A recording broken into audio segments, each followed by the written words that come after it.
हम सभी जानते हैं भगवान श्री कृष्ण और राधा के प्रेम के बारे में। उनके बीच में अटूट प्रेम था और उन्होंने इस धरती पर प्रेम का सही अर्थ बताया था। श्री कृष्ण ने कहा है, सच्चा प्रेम वो होता है जिसमें दूर रहने के बाद भी हर पल दिल में उसी इंसान का नाम हो। प्रेमी का सबसे बड़ा सहारा उसका प्रेम ही होता है। जिस प्रेम में प्रमाण देना पड़े वह प्रेम नहीं है।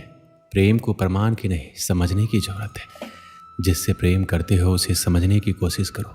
परखने के लिए तो सारी दुनिया पड़ी है। सृष्टि में एक प्रेम ही है जो लाख प्रयत्न करो खत्म करने का, लेकिन वो बढ़ता ही जाता है। प्रेम अगर सच्चा होगा तो वो आपकी परीक्षा नहीं प्रतीक्षा करेगा। जिस पर राधा को मान है, जिस पर राधा को गुमान है, यह वही कृष्ण है जो राधा के दिल हर जगह विराजमान है। समय देख कर नहीं, समय देकर प्रेम करना सीखो। जो आपको कहना है और आप कह नहीं पाते उसी को सरल भाषा में प्रेम कहते हैं। जहाँ आपकी कोई कीमत नहीं है वहाँ पर रुकना अनुचित है, चाहे वो किसी का घर हो या किसी का दिल। प्रेम में कोई वियोग नहीं होता। प्रेम ही अंतिम योग है, अंतिम मिलन है। दिल से जो दिया जा सकता है वो हाथ से नहीं, और मौन से जो कहा जा सकता है वो शब्द से नहीं। अपने कभी छोड़कर नहीं जाते, जो चले गए वो अपने नहीं होते। प्रेम सुख के साथ दुख भी लाता है, पर जो उस दुख को सुख समझता है उसका प्रेम शुद्ध और सच्चा है। जब किसी के साथ भूत, वर्तमान और भविष्य समय के विचार आते हैं, बस वहीं से प्रेम का जन्म होता है।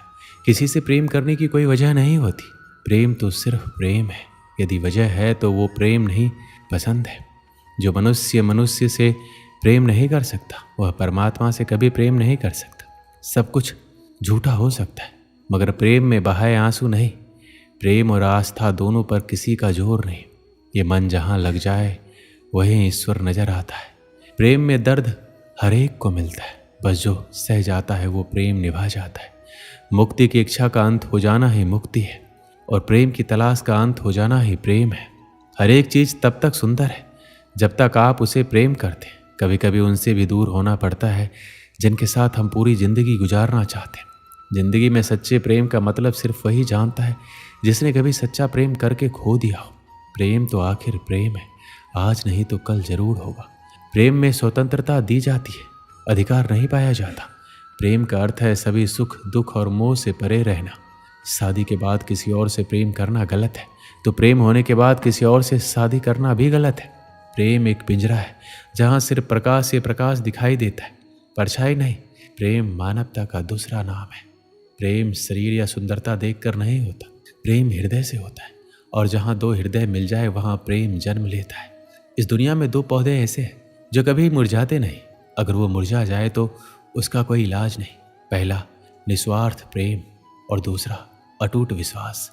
परमात्मा सभी को एक ही मिट्टी से बनाता है, बस फर्क इतना है कि कोई बाहर से खूबसूरत होता है तो कोई भीतर से। कल की फिक्र मत करो, जिस ईश्वर ने आज तक संभाला है वह आगे भी संभाल लेगा। श्री कृष्ण कहते हैं, जीवन में सबसे बड़ी गलती वही होती है जिससे कुछ सीखा ना जाए। प्रतिदिन सूर्य उगने के साथ ही जग उठती है कुछ कहानियाँ, कुछ संघर्ष, इच्छाएं, यात्राएं, और सभी कहानियाँ संपन्न नहीं होती। सभी संघर्ष जीते नहीं जाते, सभी इच्छाएं प्राप्त नहीं होती, और कुछ यात्राएं रह जाती है अधूरी। क्यों? अब आप में से कुछ कहेंगे प्रयास अधूरा था, कुछ मानेंगे दृढ़ निश्चय नहीं था, कुछ क्रोध करेंगे तो कुछ इस असफलता का बोझ अपने भाग्य के कंधों पर डाल देंगे। परंतु इन सब का कारण केवल एक तत्व की कमी है, और वो कमी है 2.5 अक्षर की, जो है प्रेम।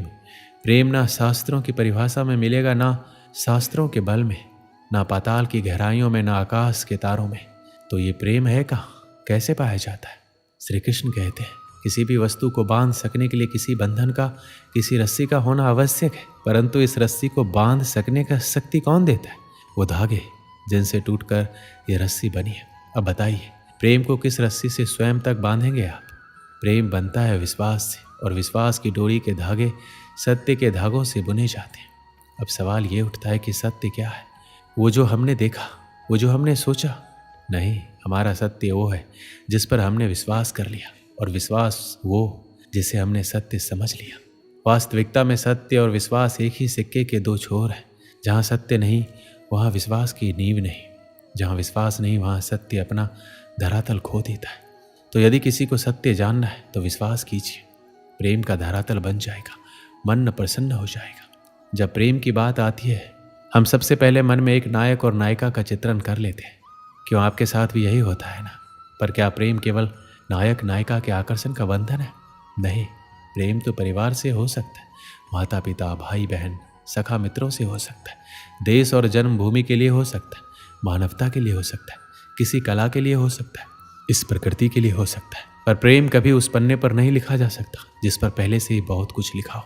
जैसे एक भरी मटकी में और पानी आ ही नहीं सकता। यदि प्रेम को पाना है तो मन को खाली करना होगा, अपनी इच्छाएं, अपना सुख सब त्याग करना होगा। अपने मन से व्यापार हटा दो, तभी प्यार मिलेगा। प्रेम विधाता की सबसे सुंदर कृति है, परंतु हर कृति को संभालना पड़ता है। जब प्रेम की बात आती है तो लोग किसी का मुख स्मरण कर लेते हैं। ऐसी आंखें, वैसी मुस्कान, तिरछी भ्रूकुटी, घने केस, पर क्या यही प्रेम का अस्तित्व है? नहीं, ये उस शरीर का अस्तित्व है जिसे हमारी आंखों ने देखा और हमने स्वीकार कर लिया। परंतु प्रेम भिन्न है। प्रेम उस वायु की भांति है जो हमें दिखाई नहीं देता, किंतु वही हमें जीवन देता है। संसार किसी स्त्री को कुरूप कह सकता है क्योंकि वो उसे अपने तन की आंखों से देखता है, पर संतान उसी माता को संसार में सबसे सुंदर समझता है क्योंकि वो भाव से देखता है। तन की आंखों से देखोगे तो वैसे ही पहचान नहीं पाओगे जैसे राधा मुझे पहचान नहीं पाई। इसलिए यदि प्रेम को पाना है तो मन की आंखें खोलो और प्रेम से कहो राधे राधे। एक व्यक्ति अपने जीवन में बहुत परेशान था। सब कुछ होने के बावजूद भी वह खुश नहीं रह पाता था। एक दिन वह अपने गुरुजी के पास गया और अपनी समस्या बताई। उसने कहा, गुरुजी, मुझे सफलता प्राप्ति के लिए मेहनत और लगन से काम करने की सलाह दी थी। मैंने वैसा ही किया और आज मैं अपने जीवन में सफल हूँ। मेरे पास गाड़ी, बंगला, पैसा और ऐशो आराम के सारे साधन हैं, फिर भी मैं खुश नहीं हूँ। मुझे लगता था सफलता प्राप्त कर लेने से सुकून मिल जाएगा, लेकिन मेरे जीवन में वो सुकून नहीं है। मैं खुशी और सुकून से भरा जीवन चाहता हूँ। गुरुजी, आप मेरा मार्गदर्शन कीजिए। गुरुजी ने उसकी बात ध्यान से सुनी, फिर मुस्कुराते हुए घर के कमरे में चले गए। थोड़ी देर बाद जब वो बाहर आए तो उनके हाथ में 3 गेंदें थी। एक गेंद कांच की, एक चीनी मिट्टी की और एक गेंद रबर की थी। वो गेंदें उस व्यक्ति के हाथ में देकर वो बोले, बेटा, मैं तुम्हारी समस्या का समाधान तुम्हें बताऊंगा, लेकिन उससे पहले तुम्हें एक छोटा सा काम करना होगा। जो गेंद मैंने तुम्हें दी है उन्हें तुम अपने हाथों में लेकर एक के बाद इस तरह उछालते जाओ कि एक समय में कम से कम एक गेंद हवा में जरूर रहे। व्यक्ति उन गेंदों को हवा में उछालने लगा। वह एक गेंद हवा में फेंकता तो 2 गेंद उसके हाथों में रहती। जब हवा में उछाली गई गेंद नीचे गिरने वाली होती तो वह हाथ में रखी गेंदों से एक को हवा में उछालकर उस गेंद को पकड़ लेता। यह सिलसिला इसी तरह चल रहा था। इसी तरह गुरुजी के कहे अनुसार एक समय में एक गेंद हवा में अवश्य रहती थी। कुछ देर बाद एक ऐसा समय आया जब चीनी मिट्टी की गेंद हवा में थी और कांच और रबर की गेंद उसके हाथ में थी, लेकिन इस बार उसका सही संतुलन नहीं बन पाया और हवा में उछाली गई चीनी मिट्टी की गेंद नीचे ही जमीन पर गिरने लगी। चीनी मिट्टी की गेंद सबसे ज़्यादा कीमती थी, इसलिए उस व्यक्ति ने सोचा जब 2 ही गेंद जमीन में गिरने से बचाई जा सकती है तो चीनी मिट्टी और कांच की गेंद को बचाना ज़्यादा सही है। उसने तुरंत अपने हाथ में से रबर की गेंद नीचे गिरा दी और चीनी मिट्टी की गेंद पकड़ ली। गेंद गिरने से वह दुखी हो गया क्योंकि गुरुजी का बताया गया काम सही तरीके से पूरा नहीं हो पाया। उसने जब अपने गुरुजी को देखा तो गुरुजी ने पूछा, बेटा, तुमने रबर की गेंद क्यों गिरा दी? चीनी मिट्टी की गेंद क्यों नहीं गिरने दी? उसने उत्तर दिया, गुरुजी, चीनी मिट्टी की गेंद सबसे ज़्यादा कीमती थी, इसलिए मैंने उसे ज़मीन पर गिरने नहीं दिया। यदि कांच की या चीनी मिट्टी की गेंद ज़मीन पर गिर जाती तो वो टूट जाती, लेकिन रबर की गेंद को नीचे गिरने से कोई नुकसान नहीं होता। इसलिए जब मुझे लगा कि मैं 2 ही गेंद हाथ में संभाल पाऊंगा तो मैंने चीनी मिट्टी और कांच की गेंद को हाथों में संभाला और रबर की गेंद नीचे गिरा दी। ये सुनकर गुरुजी बोले, बेटा, जिस समस्या का समाधान ढूंढने तुम मेरे पास आए थे उसका समाधान तुमने खुद ही निकाल लिया। अब जरा गौर से सुनो। ये 3 गेंदें तुम्हारी जीवन की प्राथमिकताओं को दर्शाती है। चीनी मिट्टी की गेंद तुम और तुम्हारा परिवार है।